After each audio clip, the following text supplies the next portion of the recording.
What's good, YouTube? Akil here, back with another video, and today your boy got some heat in some of these thrift stores, so I'm definitely going to take you guys along and show you guys what I was able to pick up. But definitely stay tuned and watch throughout the video, because these thrifts literally just got better the longer I was out there checking out different locations. So if you guys are interested in these type of videos, don't forget to hit that like button, subscribe to the channel if you haven't already, and without further ado, let's get into it.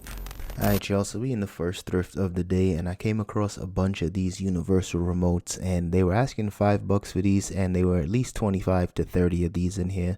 And honestly, if these were at maybe $1 or $2, I probably would have grabbed all of them up. But because they were asking $5 for them, I just had to put them back, because the Comsonos were just around like $10 to $12.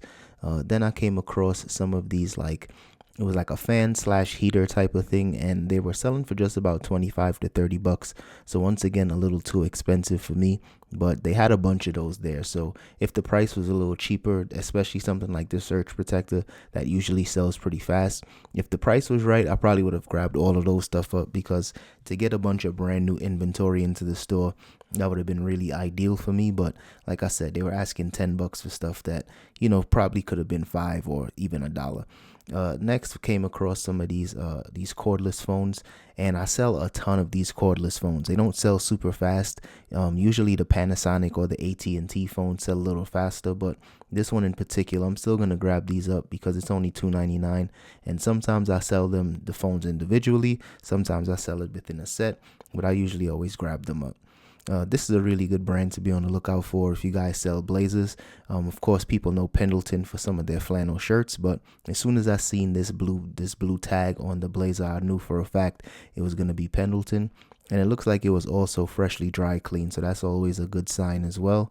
And for $10, I figured this would be a really good pickup, because these blazers sell for just about $50. So I'm definitely going to be grabbing this one up.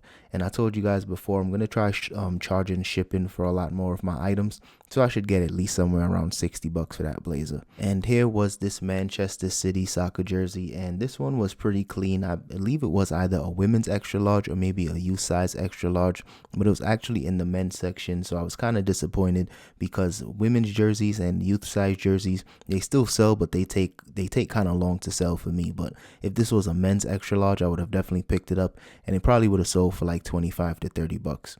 Now, this is a perfect example of when you just pull up to the thrift store a little too late. As you guys know, I'm still trying to furnish my house, and this would have been the perfect addition for the backyard. This nice little fire pit here. But I just got to the thrift store too late, and somebody clearly grabbed that one up. So went over to the Goodwill, and I thought I came up on something good, thought this was going to be some decks, but it was literally just the cases. So this is like some more new age Pokemon stuff that I have no clue about, so I just put that back, especially for $6.50. And this is something I was definitely grabbed up for myself. Probably left this in the garage. As you guys know, I'm trying to build a little home gym, but this for $150 with only 50 pounds on the bar just didn't make any sense to me. But shout out to Elijah, because for him, I guess he thought it was, worth the investment.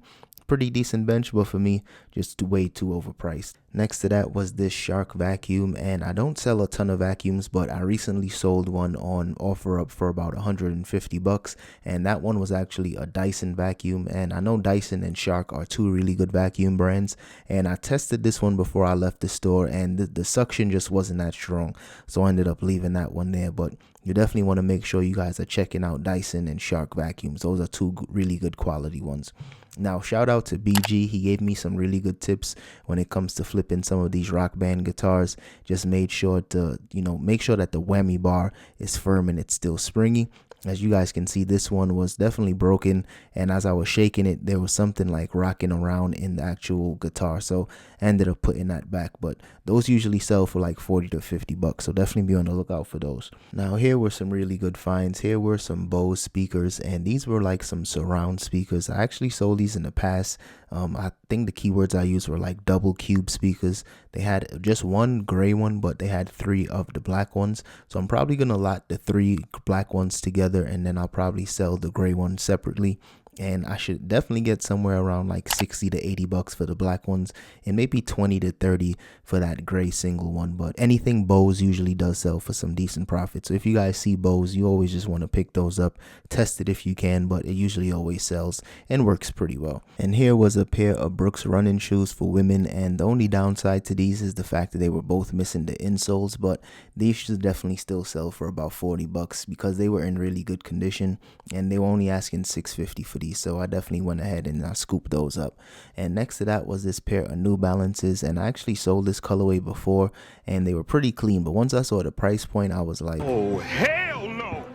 So I definitely just went ahead and put those back. And then I came across a pair of Nike Shocks for women as well, and these were pretty clean. The only downside to this one was that it had some pretty bad creases in the toe box, but nothing I shouldn't be able to get out.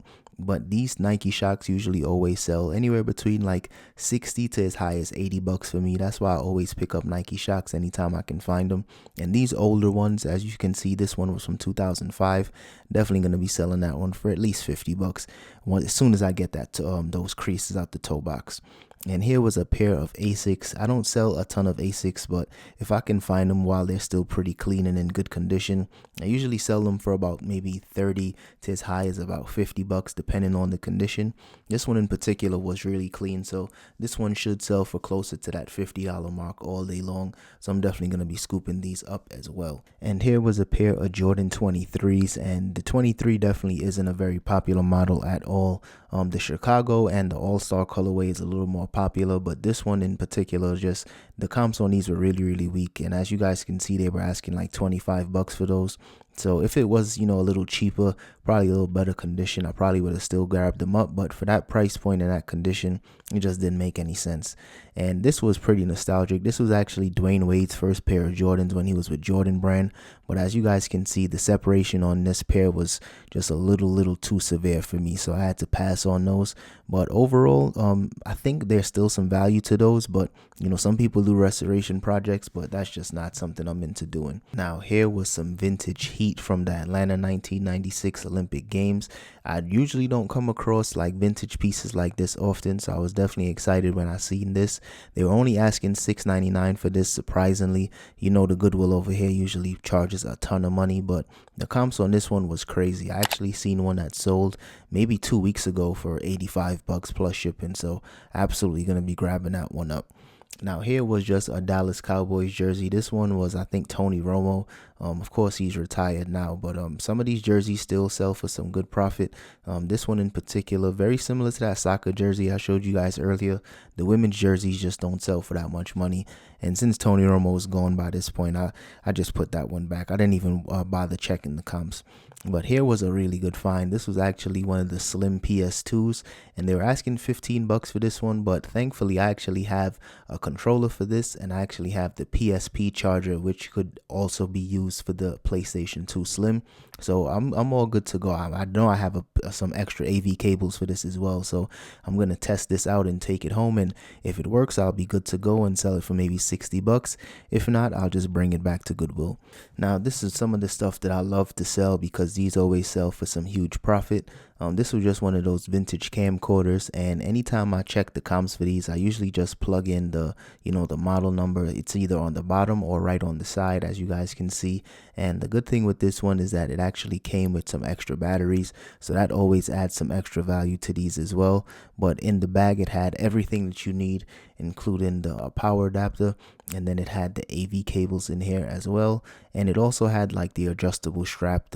Sometimes people use like the wrist strap just so that they don't drop it, and it even had the original manual. So after checking the comps on those, they were selling for about 120. I seen some sell for about 105, so I'm definitely going to be scooping that up, and hopefully it works, because if it doesn't work, I can still sell it for parts for like 50-60 bucks, but I'm definitely trying to get all the profit I can. So this was a really interesting find as well. I was just telling you guys about Bose earlier and came across another pair of Bose speakers, except this one was some computer speakers, and as you guys can see, the adapter on this one was bent, so I still ended up taking that one with me, straightened it out, and it ended up working just fine. So still a really good find. And here was some Sony headphones. I've sold these in the past. These are kind of tricky though, because you definitely got to test these out and make sure that they work. Thankfully, this one also worked as well. And I think I just got to this thrift store at the perfect time. And they just priced stuff really friendly for me today, because it's usually never this cheap in this Goodwill. Alright, y'all, that's all I have for today's video. So if you guys enjoyed that one, don't forget to hit that like button and subscribe to the channel if you haven't already. And also, shout out to everybody that's been supporting the consistency tees. Definitely appreciate the support. And if you guys are interested in copping one of your own, don't forget to use code consistency10 for 10% off your order. And I'll see you guys in the next one. Peace.